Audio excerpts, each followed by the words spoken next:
Hey Dominique, how's it going? Hi Nick. I'm okay. How are you? I'm good. It's been a wild last 3 months. It seems like it's been a decade at least. For sure. I feel like even in sending emails, I just like do kind of a temperature check and like I always end now with like in solidarity because it's just such a wild time to be Yeah, existing. yeah, and it's happening everywhere too, and it's hard to follow. It's not just concentrated in one area. So, Yeah. um, can you start by introducing yourself and where you're calling from? Who you are, what you do. Maybe talk a little bit about your film project. Absolutely. So I'm calling from New York State. My full name is Dominique Remy. I am right now a Twitter enthusiast, so people can find me being most active on that platform. But overall, I am a filmmaker and writer, and as Nick alluded to, I am working on a feature-length documentary on maternal mortality and morbidity in communities of color, specifically the communities that are most affected are Black and Indigenous.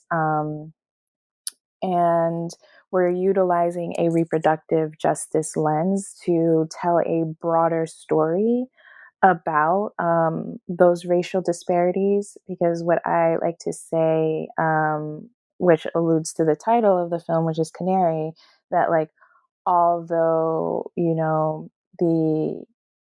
the immediate like reasons why certain demographics are dying or hurting so much aren't immediately perceptible, it's still deadly nonetheless, like canaries in the coal mine.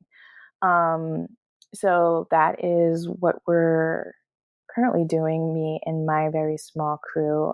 It is a woman led production, and my co director and producer is also a Black woman, Afro Caribbean. I am Afro Latina Caribbean. My parents are from Haiti, but we have also ancestry, Cuba and the Dominican Republic.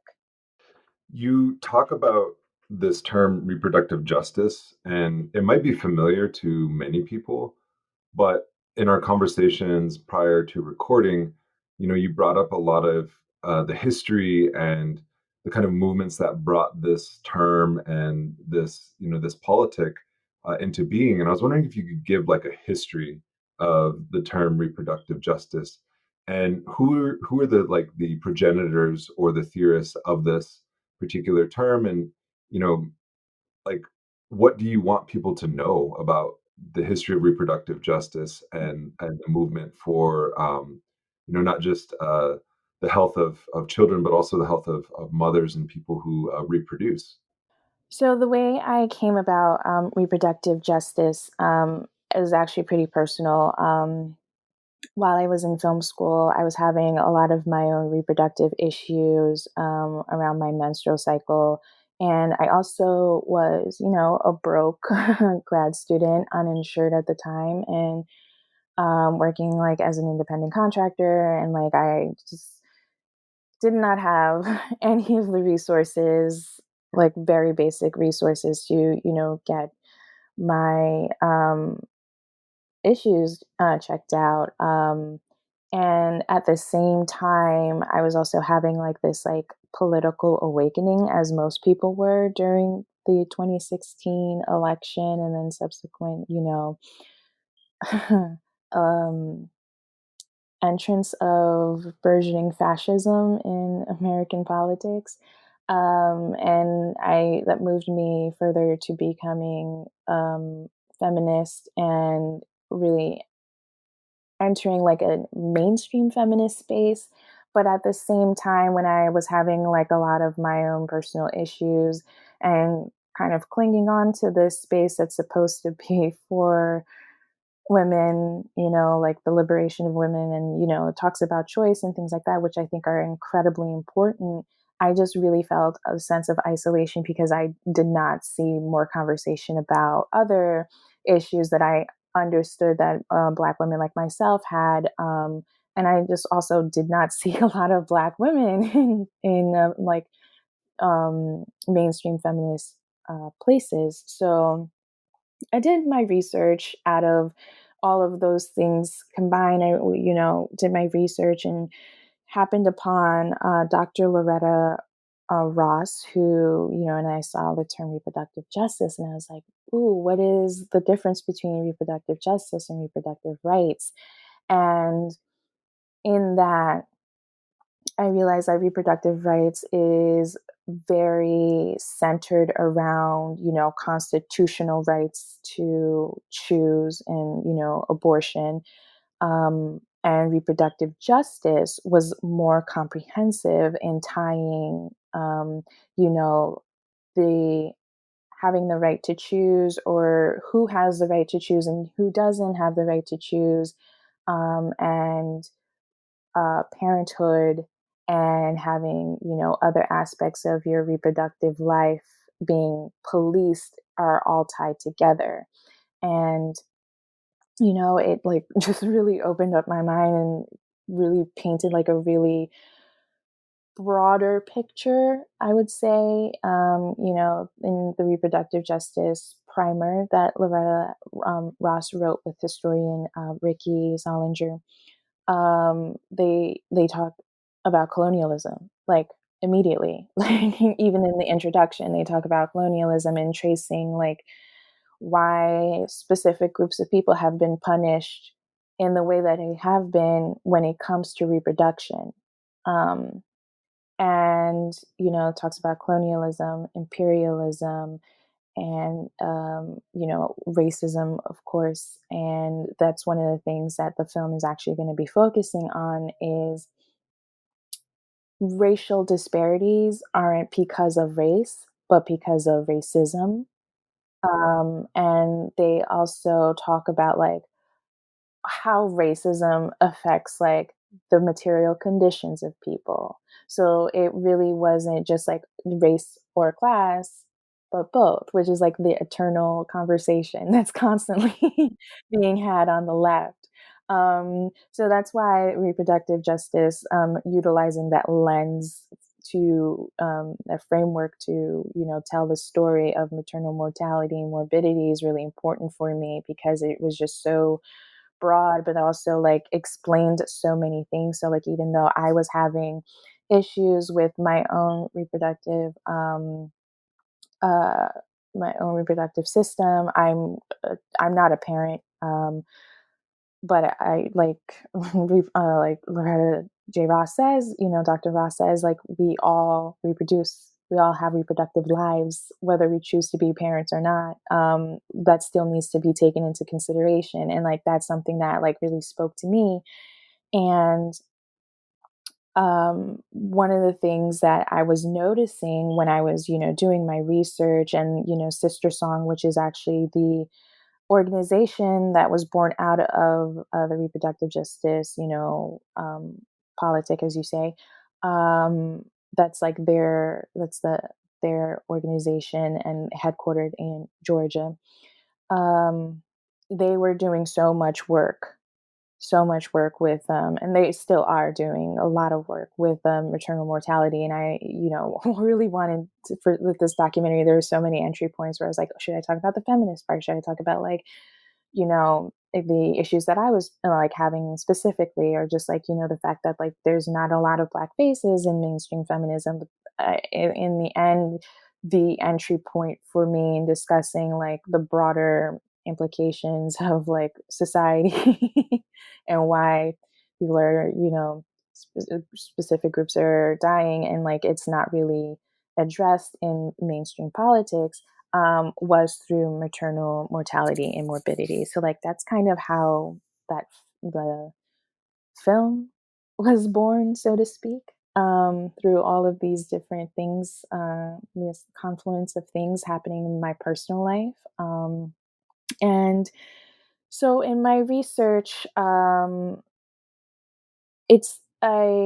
came to understand reproductive justice is not entirely old. It really formed out of a conference of really concerned Black and Latinx women who in 1994, they came together, had a conference actually, and put out a one-page spread open letter to President at the time, Bill Clinton, because of very dismal, the very dismal, insurance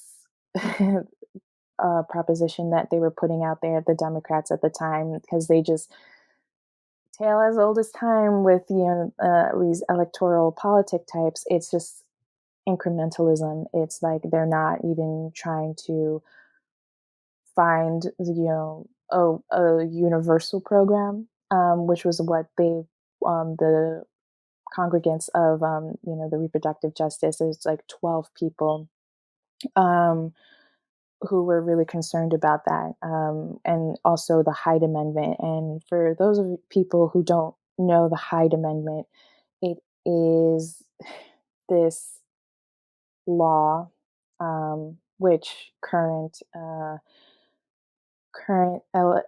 presidential candidate Joe Biden has championed for, and he'll if you talk to his supporters or him, he will have a song and dance about like, no, I don't think it's that constitutional, da da da da da.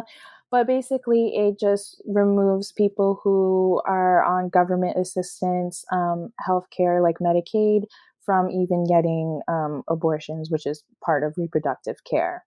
Um, so these are the things that they were concerned about: is having really inadequate social safety nets for people who choose to reproduce, and also the restriction for people who choose not to, or choose the route of abortion, and who are also lower income and disproportionately Black and Latinx and Indigenous.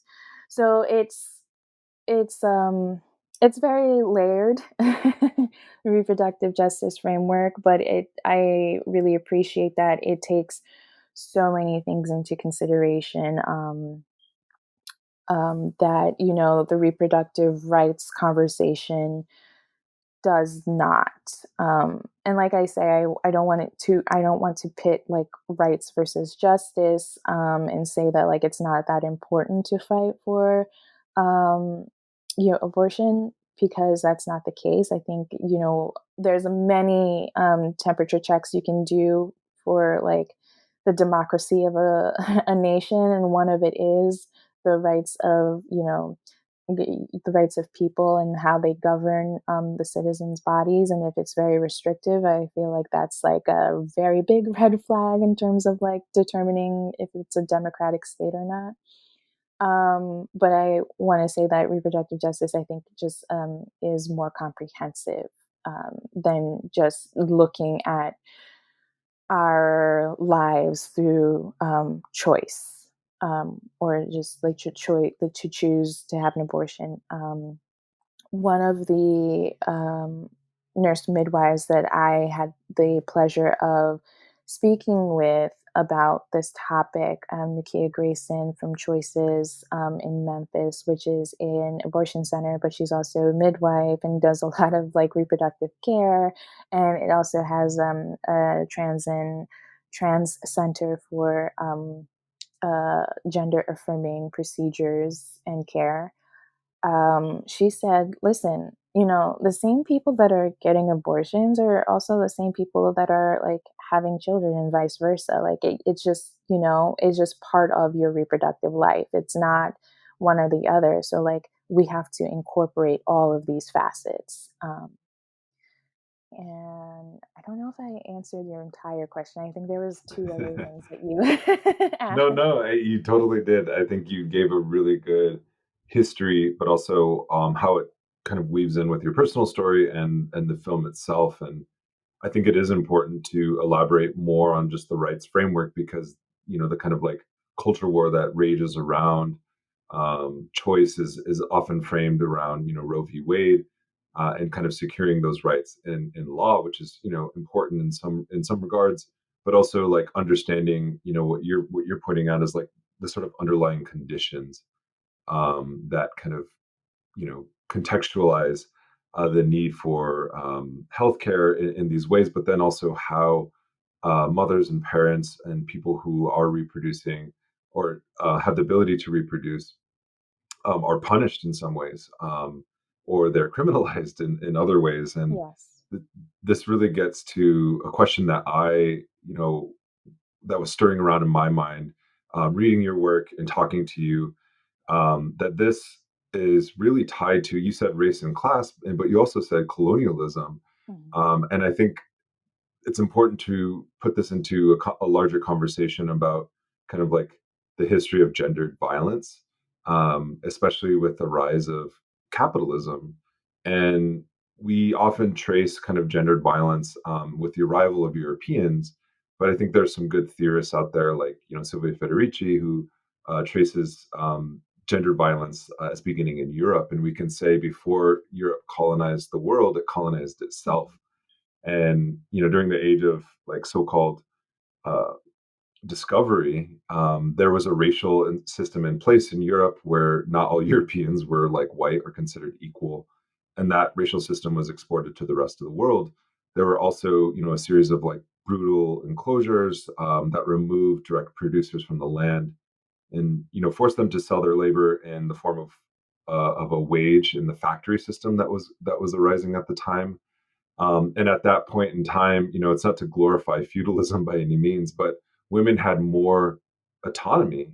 They had more political authority within European societies, and witch hunts kind of eradicated any kind of communal relation and subjected the power of women and non-men and children to the drudgery of like domestic work and biological and social reproduction. So basically taking care of the quote unquote male worker, right? The breadwinner in the wage system. And it completely erases um, you know, women and non-men who work within the home and their relation to capital. And this was basically a system that was exported to the rest of the world. And I just want to read this quote from Sadia Hartman, and she's the first to use this term called natal alienation, Mhm. which I thought was a really powerful term. It doesn't just mean the taking of a child from their mother, but it also means the taking of an entire group of people from their territory. And she writes, if slavery persists as an issue in the political life of Black America, it is not because of an antiquarian obsession with bygone days or the burden of a too long memory, but because Black lives are still imperiled and devalued by a racial calculus and a political arithmetic that were entrenched centuries ago.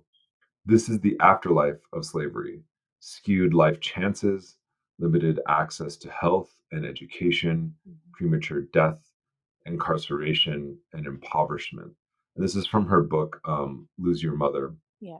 And for those of you, if you haven't read Sadia Hartman, go read Sadia Hartman. She's amazing. But Brilliant writer. I yeah, read the book so for, beautiful. I pulled a couple quotes from the book for the film. So yeah. Yeah, I'm sure it's going to be like a great companion to the work that you're doing. But one thing that you and I had talked about as we were discussing, this interview, was this idea of quote unquote pre-existing conditions, Yeah. and it comes up with the COVID-19 pandemic, that more Black, Brown, and Indigenous people are dying because of comorbid, I can't even say Mhm. morbidities. It's the first time I think I've ever said that out loud. Comorbidities Yeah. and underlying or pre-existing health conditions. And then also, I think this was like something that happened within the killing of George Floyd, but it's also happened in several kind of police killings of Black and Indigenous people specifically. But when George Floyd was killed by Derek Chauvin and these four police officers in Minneapolis, one of the things they said in the initial medical examiner report that accompanied the preliminary police report was that he had pre-existing conditions such as heart disease. He basically had a broken heart, and that is what like led to his death, is what they were implying. Mhm. Or somebody, like um, not sorry, Andrea Circlebear. I always get her and her sister-in-law mixed up, but they were both Andrea Circlebear as well as Sarah Lee Circlebear. Were two Native women who died in custody. Andrea Circlebear was the first woman to die in federal prison because of COVID-19. And the police Bureau of Prison officials basically said that she had pre-existing conditions that contributed to her death. And at the time, she contracted the virus. She was actually 5 months pregnant, and I think she gave birth prematurely.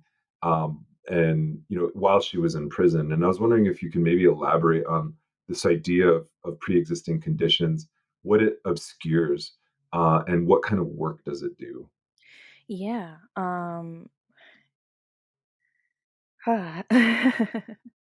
think one of the things that actually um, made me angry, and like I have a great mentor who's just like, especially when it comes to this kind of like filmmaking, and like exposing the truth, is that like you need to stay angry, and like you need to like really um crystallize that anger and put it into your work. And it was motivating for me because like when I was doing the research, really surface level research, I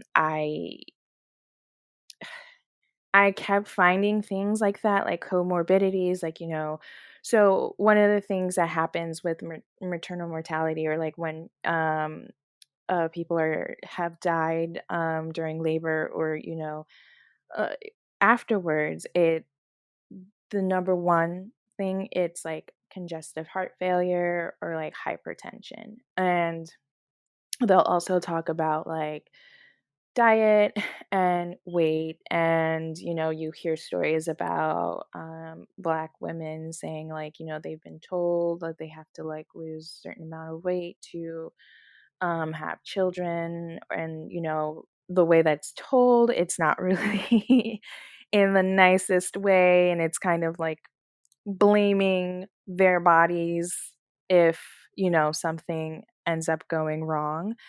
um but yeah, so that was really irritating to me, because I was starting to see a narrative of, um, oh, maybe it's something about Black bodies. Maybe it's something about Indigenous bodies, because I remember, this is even before my own research, but I remember in like high school, when they would talk about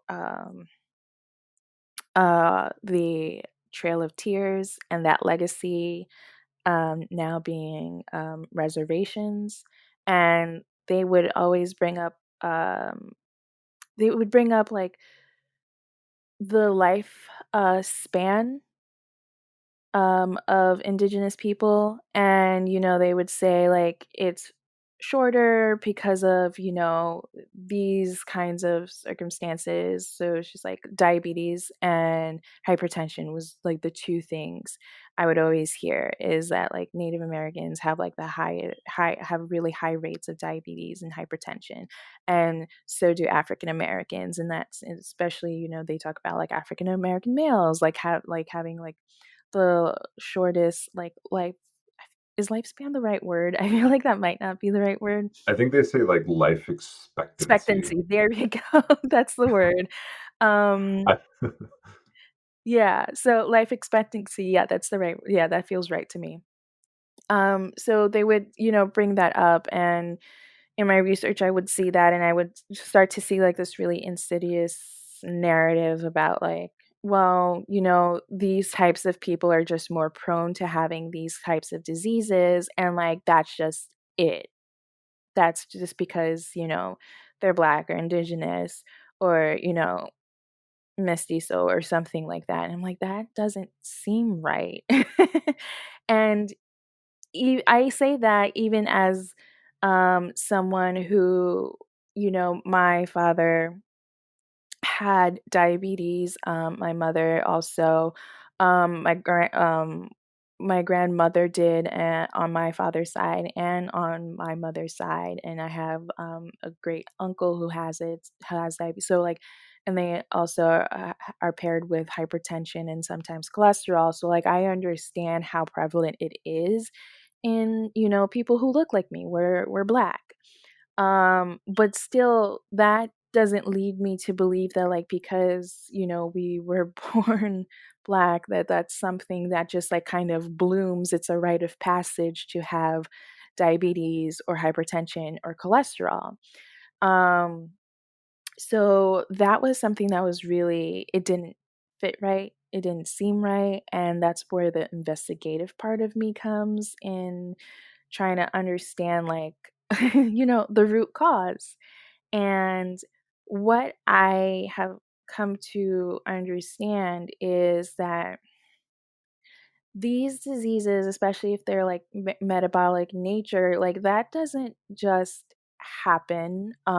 There's a lot of conditions set in place to, create like toxic stress, as it's been said in specific like studies and literature, to create toxic stress that like manifests itself in like the diseases as like such as hypertension, like having to be working class, which is really hard in this country.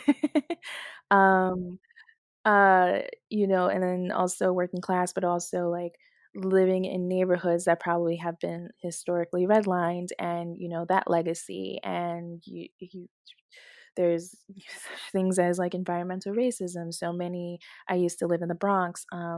So many people in the Bronx, especially children, have asthma because that's where they put a lot of the shipping yards and trucks, and like they put a lot of like Black and Latino neighborhoods, like where their highways are, the freeways are. Um, so there's such things like that, and just like coming to the states. So I'm from an immigrant family, so like coming to the states is incredibly, incredibly um, hard, even if you quote unquote like do it the right way, as a lot of exceptionalists like to say. However way you come through it, like, it's just hard existing in a country that's so virulently racist and xenophobic, and then, working really hard, and you have to work twice as hard to even prove your humanity and to have some kind of economic, status. That all plays into, like, why people might develop specific diseases. And that is part of, like, the reason why, you hear so many, like, things about, like, underlying, comorbidities that can lead to death. It's like, well, look at how certain people are placed to live. It's not something that just, like, happens. And when you talk about a broken heart, that resonates so much to me because, some of the people that I've been reading about in my own research,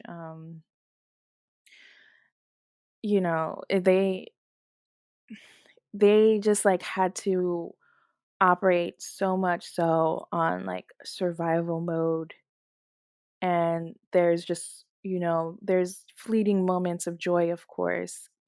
Life has so many ups and downs, but like when your constant state is survival mode, like your heart is just going to be so overextended. And, giving birth is incredibly traumatic. I say this, of course, as someone who hasn't, but, you know, reading it and hearing people talk about it, it's like it's called labor for a reason. Um so like even if you're fit, it's still really hard on your body. So imagine like having so many things thrown at you, and there's a concept which we're going to be exploring as well in the film called weathering, which is basically how the telomeres in your DNA can just be worn down and weathered because of just so much impactful like stress and like high cortisol levels and things like that. Like it like can actually change like your genetic makeup. And that's one of the studies that's being done, to also talk about like why specific groups have comorbidities or are just more vulnerable to mortality, sort of in the vein of like epigenetics. So yeah, when I hear things like when I hear things, especially when it comes to diabetes, because this is like um my personal experience, it that like keys me into like, there's something much broader. And like I do think of course like there is maybe a genetic component, but like it can't just be like, oh, just black people or just indigenous people or just Latino people have this, because it it's very curious to me that like that didn't happen or hasn't been a thing pre-colonial, you know what I mean? Or like pre-imperialist, pre-intervention. So there's something that needs to be connected there. And I think it's very environmental, and when I say environmental, not just what's in the air and the water and like, lead or kind of like that kind of stuff and housing and just things like that. But I'm also talking about like having to live in an environment where, you are marked, because of melanin. You just have to work harder. There's just like microaggression after microaggression after microaggression. And, you have to also care for your family under such like hard circumstances. And I'm not saying it's hard across the board in the same kind of intensity, but there are, things that just really wear on people of color. Like that's just a fact, as we can tell from all of these protests when people are saying Black Lives Matter, like, it's because for so long it has been shown that, Black lives didn't matter. Um, and yeah, so that's what I've come to understand as like quote unquote pre-existing conditions. And another thing too, as I'm like talking about the more social aspect of it, um, there there's a very like I say like very like insidious aspect of it. It was more blatant, obviously, in the late 19th century, early 20th century, especially with the rise of like eugenics. Like the United States was like the biggest exporter of eugenics and quote unquote like scientific racism. But that legacy also still hasn't died. That's like still pretty pervasive in like medical literature and like how medical professionals relate to people of color. Um, but yeah, when I also think about pre-existing conditions, there needs to be that connection as well, as the like, well, why is it taken as a truism that um, Black people have thicker blood, and then they're prescribed certain medications that can have really adverse effects, um, or when I remember when we were speaking, like that truism is like, oh, indigenous people just like have weaker constitutions. Um, why is that taken into consideration and in the canon and then replicated in care? Those are things that needs to be connected also when you talk about or you're trying to understand pre-existing conditions. Hmm. Yeah, one thing that came to mind when you were talking, especially about coming from an immigrant family, There's just this kind of joke about how like white American cuisine is really trash Mhm. and like there's no spice in it.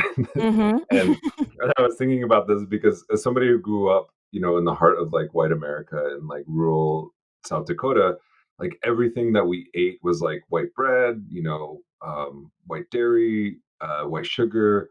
There wasn't a lot of spice on anything, and I actually didn't know what like Lakota or indigenous foods were and how healthy they were. And so even though it's kind of a joke, there's actually a truth to it in one sense, but also like even how our cuisine has changed over time because of colonization. Like, so for example, when we were put on reservations, we all we got was like lard and large sacks of flour, and nobody cooked with flour. We didn't really have that kind of like high carb, high gluten diet, and so people just made fried bread out of it, and that in itself is like a really really unhealthy. It's like a large donut essentially, and that in itself is like a really unhealthy food, but that was introduced because of forced, reservation conditions, concentration camp style conditions, and diabetes and hypertension, in my opinion, are very much colonial diseases that didn't exist prior to European invasion. And I think it's important to understand that because they are somehow like what you're saying. They're somehow like naturalized within the kind of public discourse around Black and Indigenous people specifically. And it actually reminded me as you were talking about the Moynihan report and how like the Moynihan report basically pathologizes like the Black family and has become, even though it's largely discredited, for a lot of things, but it uses phrases like blaming the victim, self-esteem, out of wedlock child bearing, or like illegitimacy, right? Even like terms like teen pregnancy, basically criminalizing and demeaning Black families without understanding, the pre-existing conditions as you and I know them, which would be white supremacy, settler colonialism, um, capitalism in general. And I was also thinking about when you were talking about this, that in indigenous circles, there's this concept of body sovereignty that has been theorized and pushed and advanced by indigenous feminists and queer indigenous feminism specifically. That it's not just about land sovereignty, but it's also about body sovereignty, and that includes the kind of reproductive justice framework that you had pointed to. But it also includes having access to our traditional foods and actually being healthy, and like having that kind of autonomy. And I think it's something that doesn't really get talked about that much. But what I'm hearing you say as well, and this is something that I've always thought about, and as you said it, you kind of clarified it for me, but when we talk about even environmental justice, people think of the environment as being quote unquote nature, right? The health of the land, the health of the air, the health of water, and that's what it means. But also, if you're a Black person who lives in like the Bronx, right, your environment is also determined by a police presence, a constant police presence, and the kind of surveillance of the police state itself. And so, as much as the pollution and the contamination of air, water, and land are part of an environmental justice framework, so too are the police and the hyper policing of primarily Black bodies. And when I say policing, I'm not just saying the actual figure of the cop. This happens, and just from reading your work, this happens in surveillance of Black women's bodies in hospitals, and through public health initiatives. So I was wondering if you could maybe expand on that, this idea of toxicity in the environment itself. Yeah, so two really good books that I would recommend, which has been really helpful for me. Dr. Kiara Bridges's Reproducing Race, it's an ethnography, which talks a lot about like what you just laid out, especially with regard to policing. And when there's so much discourse right now about policing, and like we can already see like how anemic the education around like what that term is. Like it doesn't just mean like people with uniforms and badges and guns. There's an act of policing, and that is pervasive. That's everywhere. It's in education.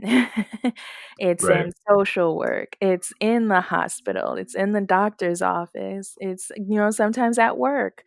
Um, so yeah, she talks about basically like if you do choose to become a parent as a low income woman, and she does this ethnography in lower Manhattan at I think it is the first or second hospital in the United States. It's like one of the oldest like public hospitals in the United States. Like it was here, even before New York State was a state. Um, and because it's like public, it really can't refuse like any care. So like a lot of people who are homeless or really low income go to it and get like care, and they can get care, even if they don't have insurance. Um, and she talks about like how just invasive it is if you are a low income black woman who, is having a child and is on Medicaid, just the constant testing and the constant, like, you have to be the one to take care of your child in these ways, the check ins, and it's highly bureaucratic. And for people who like do sonograms, like that's not fun. Also, there's like low grade radiation coming off of that, and they require so many of them, more than that's probably suggested to have if you were not on a program that needs to know how you're taking care of your body and the body that's growing inside of you. So it's really, really detailed, and I would highly recommend you and the listeners to read it. But also, Dr. Dorothy Roberts, also who wrote Killing the Black Body, which I want to say is 25 years old. That book has been around for 25 years. And I read it I think a couple of months ago, or maybe a year ago, like it was new. It's so jarring to read something as though she like just published it. It's really wild, but she talks about this kind of policing as well. And it goes back to um, punishing punishing people who decide to become parents but are poor. And it's like, how dare you decide to reproduce and be like add more charges to the state, and having, to um, have the state take care of some, because the welfare state here is just abysmal. So like they barely do that. But even in the little that they do, it's very resentful. It's a very resentful, um, spiteful kind of dynamic. So like there's policing in that, and then there's also policing again, like I say, in social work. And like social workers are like the determinants of who can be reunited or taken from their families. And in one of the pieces that I wrote, I talked to Chanel Portia from Ancient Song, which is a doula collective in Brooklyn. And when I was talking to her and asking her about her work, she's like, "Listen, like we're here for the community. Like we're doing community care, and we are here to support people who are parents and have like an ACS case where they have to like, present and like try to plead their case to get their child back." And that is all part of policing and like part of reproductive justice. Like that's part of what part of the reproductive lives. Like it doesn't just start at conception and then stop after delivery. Like, Mm, and that's not also all that is encompassed in reproduction. Like, one of the things that people don't understand is that it's so expand. Like, we all have the parts, and mm, it's part of our body that all needs to be taken care of. So, reproductive justice includes, people who are gender nonconforming, trans, and men, not just mhm, women. mhm, And all of those aspects, when we're talking about policing, that goes into it when we, basically for me, it's just like when certain things in society aren't open for people who don't fit the norm and aren't conforming and are punished when they do try to receive that care, that is all part of that policing. It's because it's just like you're not doing what you want with what we want with the body that, we think you should be having. mm. And it reminds me of this.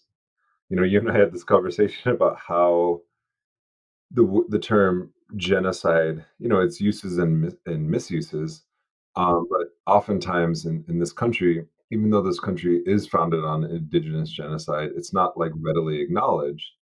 Um, and people often think of genocide as primarily associated with the European Holocaust or the European genocide that happened during World War II.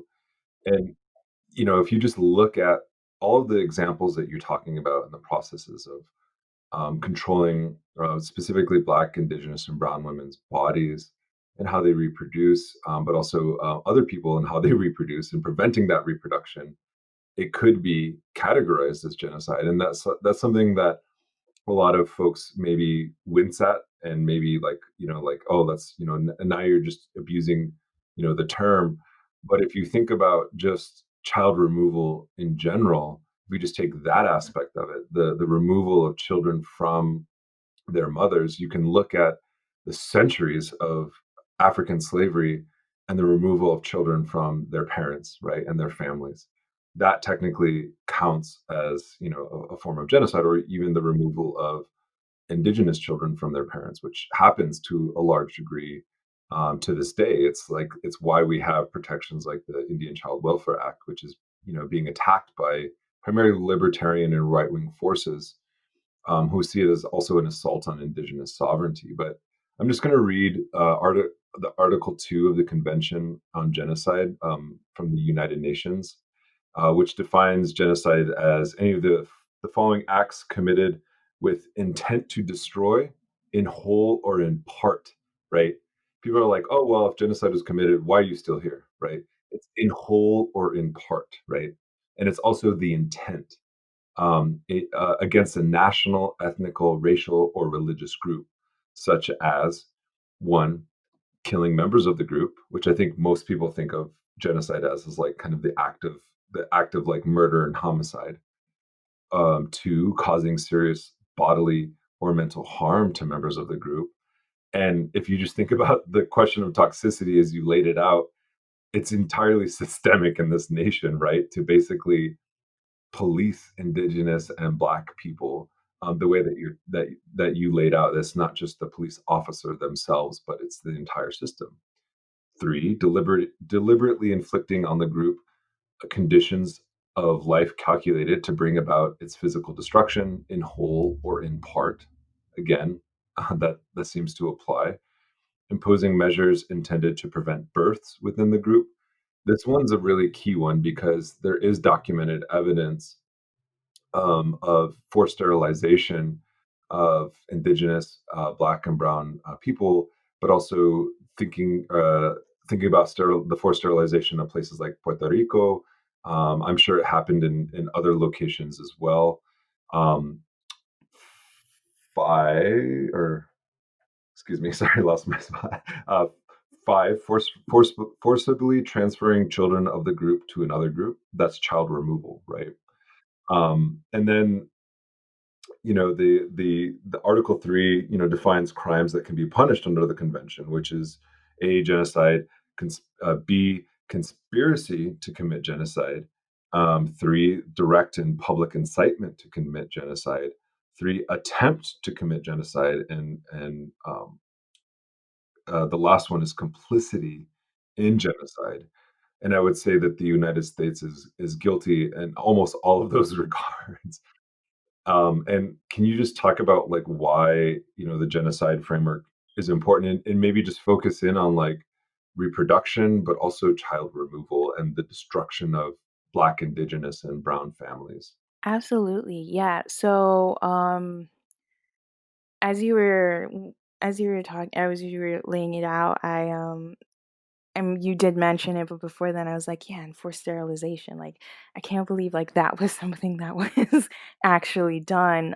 There's so many things I can't even to this day, as we speak in 2020. I'm just like, that actually happened and it happened yesterday. You know what I'm saying? It's just so wild the things that are allowed to be that Mhm. people can get away with because like, yeah, we're saying it's so systemic, it's like baked in the system and How do because you it's unbake a cake, right? It's like, yeah.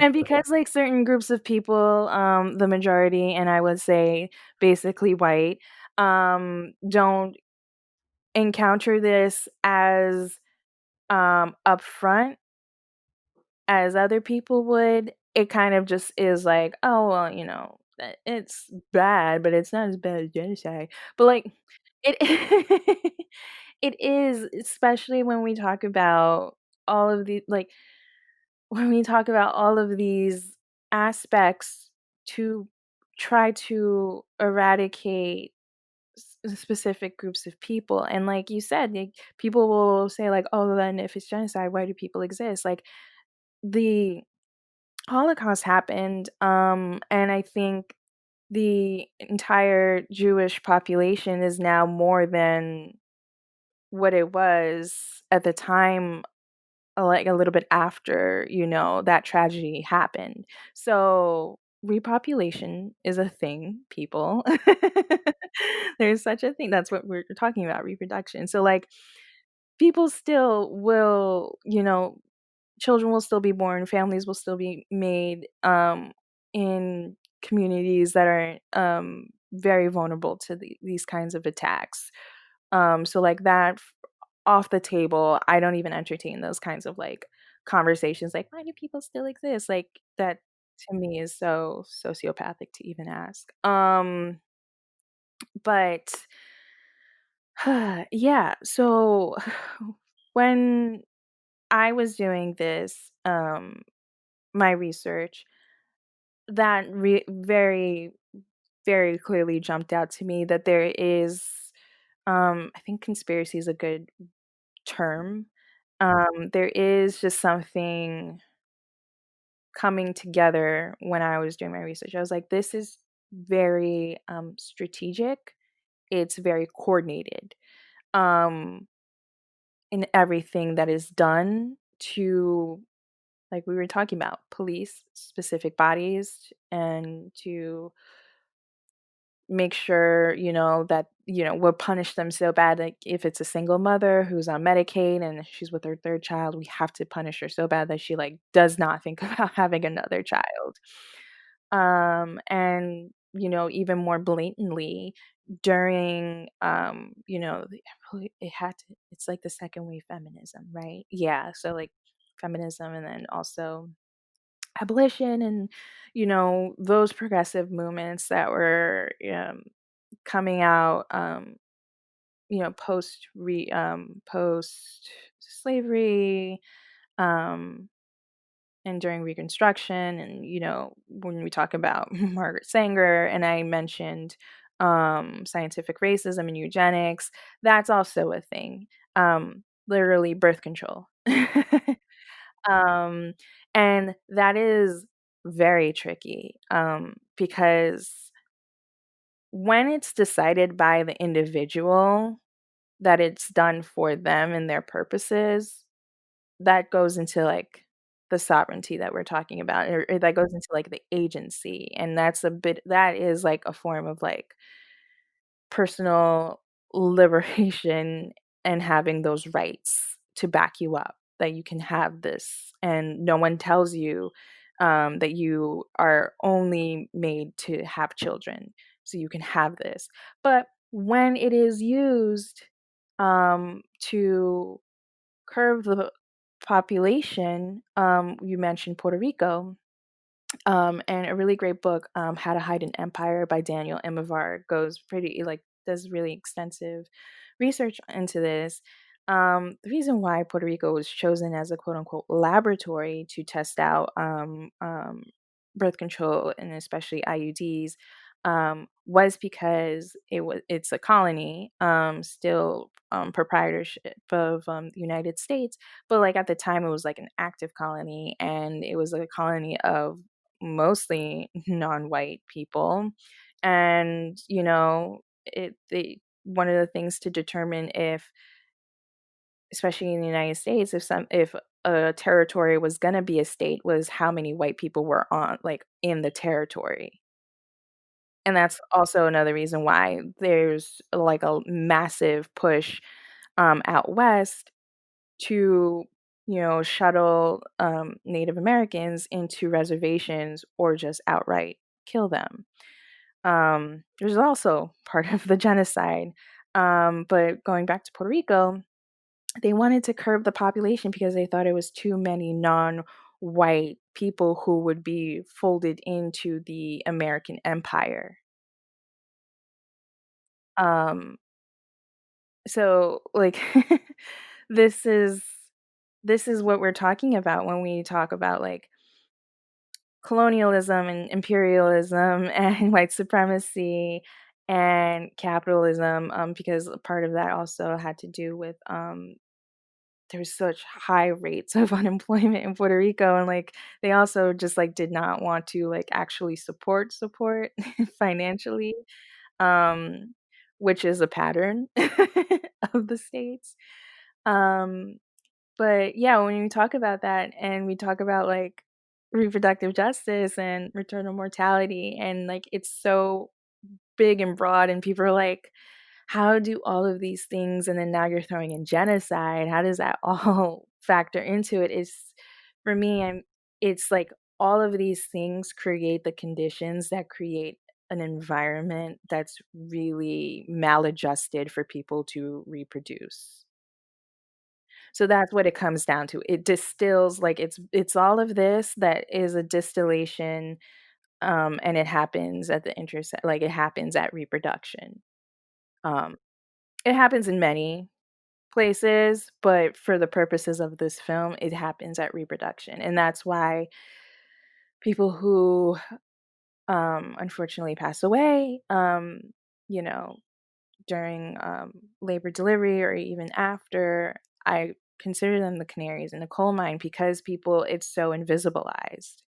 Um, this like notion of genocide, it's so invisibilized, but like that is a very active and poisonous gas that's, operating in this society as we speak. Because genocide isn't just like the act of killing or the act of wanting to kill or the act of wanting to eradicate culture. It is that, but there, to like with everything, has legacies, those things that reverberates. And that's part of like I was saying, like the poisonous gas that like leads to death. That's why these people are the canaries in the coal mine. Like there's so many aspects of white supremacy.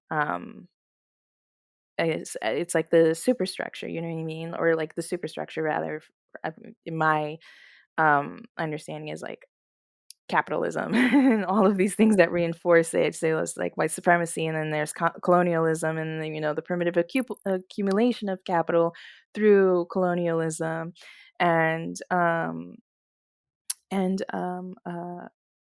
there was other there was other isms that I Yeah. had in mind.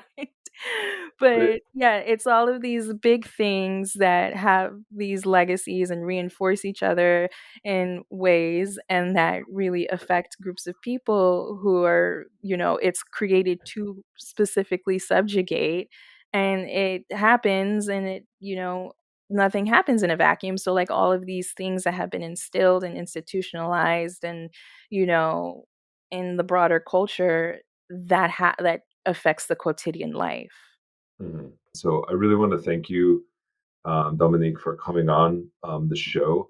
And can you just give listeners an idea of where they can find your work, where they can find you online? You said you're a part of the Twitter crowd. Yeah. I follow your work. That's actually how I found out about your work. Yeah, that was a wonderful quote. Thank you for sharing that. That's yeah, wonderful. I really love Cedric Robinson too. Um, but yeah, you can find me ranting at Canary Filmmaker on Twitter.